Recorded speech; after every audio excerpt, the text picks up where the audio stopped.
is light from above that touches chlorophyll and hemoglobin. Chlorophyll in plants, hemoglobin in human beings. Green light.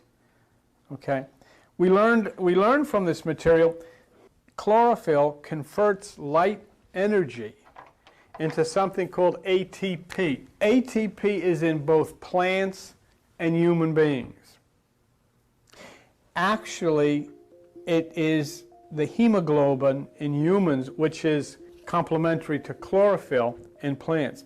ATP is the source of energy for living cells in plants and in humans and in animals. And ATP is a direct result of light from above interacting with either chlorophyll or hemoglobin, interacting with green. So it's green light which is actually responsible for ATP. And ATP is the immediate source of energy for muscle contraction. In other words, you couldn't move unless there's ATP, and there's no ATP unless there's green light interacting with the green of the earth. So the hemigroup in humans is related to the chlorophyll in plants, and through light touching both, there is the source of energy for all life. And that's what's very interesting. Without the photosystem, now the photosystem is green light.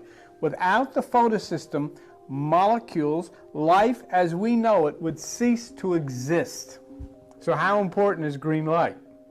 Without it, there's none of anybody. Okay.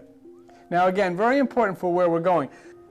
Just as in human cells, the photosystem, proteins, that's the green light, inside a plant cell are translated from amino acids. These amino acids are in turn translated from the complex array of nucleic acids in DNA.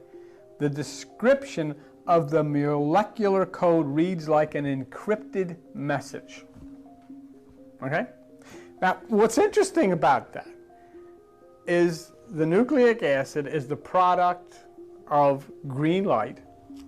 The green light is an angle of light. It's a photon, which the Bible says is an angel of light. The angle of light as a photon is a messenger particle. The angel in the Bible is a messenger. And so here now we find that there's a direct connection between the angle of light, or the messenger, and an encrypted message called DNA. So you see how everything is conveyed in symbols.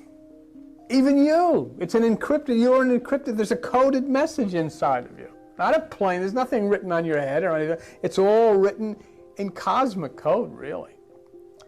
And so not only inside of you is there an encrypted message that we call DNA.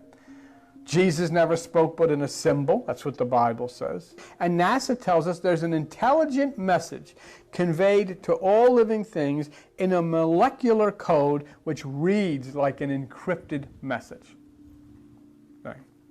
Isn't it encrypted? You know what an encrypted message is? It's code. It's like Morse code, you know.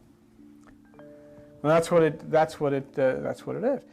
Now it is important, because you're going to hear today from an anthropologist by the name of Dr. Jeremy Narby. And what you're going to hear from him is critical as we consider what NASA says. And I read it before, but I read it again because it's important.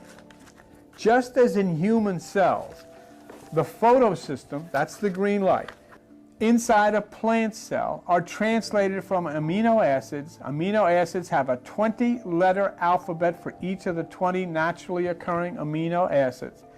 These acids are in turn translated from the complex array of nucleic acids in DNA codes as the letters A, G, T, C.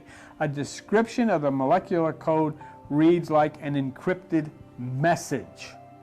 So the message is connected to the green light. So somehow, now I don't know how, I'll never know how, but somehow light entering the earth on an angle, a messenger particle, a photon, angles of light, messenger particles, somehow NASA finds that as this light touches chlorophyll and heme in humans, it sets up a complex activity from amino acids into DNA, and the encrypted intelligent message is given to all living things. An intelligent message. I mean, the cat gets an intelligent message depending on what the cat needs.